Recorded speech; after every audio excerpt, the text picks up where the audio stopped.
I feed dogs because I feel like feeding them. Like it has no purpose. It gives me satisfaction. When you see a dog eating the food you place in front of him, it gives you a next level happiness. It actually makes my day. Throughout this lockdown, the only positive thing, the only productive thing that I did was this only.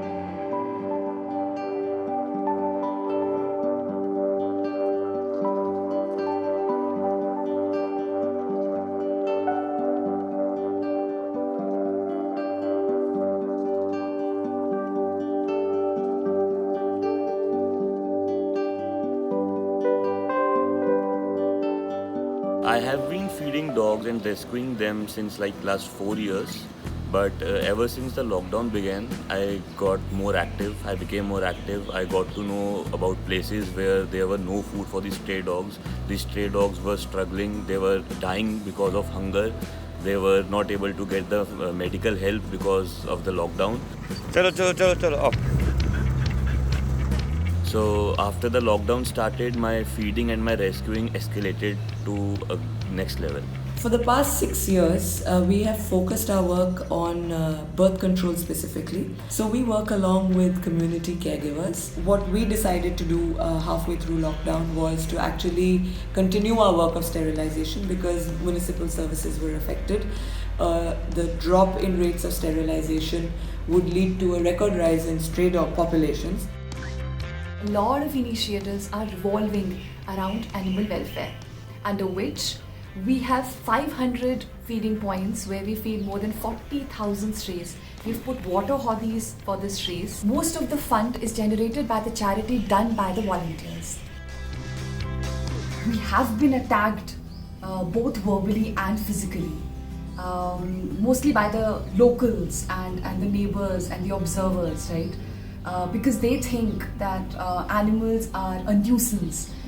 If we feed them regularly in that vicinity, they're actually going to bark and bite and litter and actually trouble them. But I have been feeding since 2009 and I have never been attacked by a stray even once.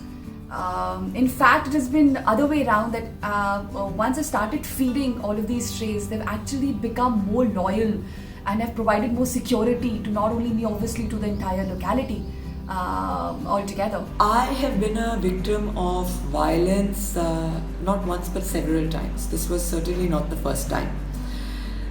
The very first time, I think I must have been about 19 or 20 years old. There was a friend of mine and I who were rescuing a dog and we got attacked by people. I got attacked by a mob of almost 70 people in the society neighboring mine. And again, it was primarily because of dogs, yes, lack of awareness. I stood up to people who were violent with dogs. I prevented them from being violent. I tried to educate them. I tried to participate in the discourse, and that wasn't allowed. I have been getting the dogs vaccinated, feeding them, rescuing them on my own. I am not involved or associated with any organization. I do it partly out of my savings that I have, and one of the major help without which it wouldn't have been possible is the crowdfunding. These are strange and testing times for all of us. When we had locked ourselves in the comfort of our homes, animals who are dependent on us were left stranded for food and water. We are empaneled by the North MCD to sterilize and vaccinate street dogs. The space that we function out of has been allotted to us by them. We depend on the public for funding. We have been going online. That has been one of our largest sources of funding. The major problem that we face while feeding and helping these stray animals is the money, because it is not like that every time we will get somebody to crowdfund for us. We will get help from every post that we post on social media. So at times there are cases when I have chipped in all of my savings just to save that one kid's life. In our constitution, in the Article 51 AG and 48A, clearly states that it is a duty of a citizen to show compassion towards animals and protect their rights. I think we need to clamp down on our illegal breeding. And I think this has a lot more to do with enforcement. The law is there, but a lot more needs to be done by way of action to clamp down on the massive illegal breeding that goes on in India. I am fairly clear about what needs to be done. One is cruelty needs to be made a punishable offence. No more 50. You can't get away with being cruel with an animal for a mere rupees 50. That's the first thing. Definitely stricter adherence to traffic rules and environmental regulations.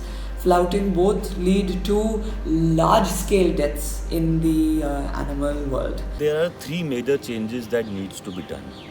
Number one, the most important change I believe is the animal transport services. Like, the stray animals also deserve a very good healthcare system, and I am sure there are many people like me who are helping dogs. Secondly, I believe societal support is very important. Like, if you cannot feed somebody, then do not stop anybody. And third is also very important. As I mentioned earlier, a better healthcare system for stray animals is the need of the hour. My message to all you feeders and caregivers out there: for one, adopt, don't shop. I think our street dogs that have been born off our street, adapt to our environment the best. They adapt to our lives and homes the best, and they are most familiar with people around. It's my request to all the viewers watching this video that go out and help these kids. They are not asking for more. If you cannot feed them, just put a water bowl outside your place and fill it every day. If you cannot give them roti, if you cannot feed them the dog food, just put a water bowl. They will drink water and they'll be okay.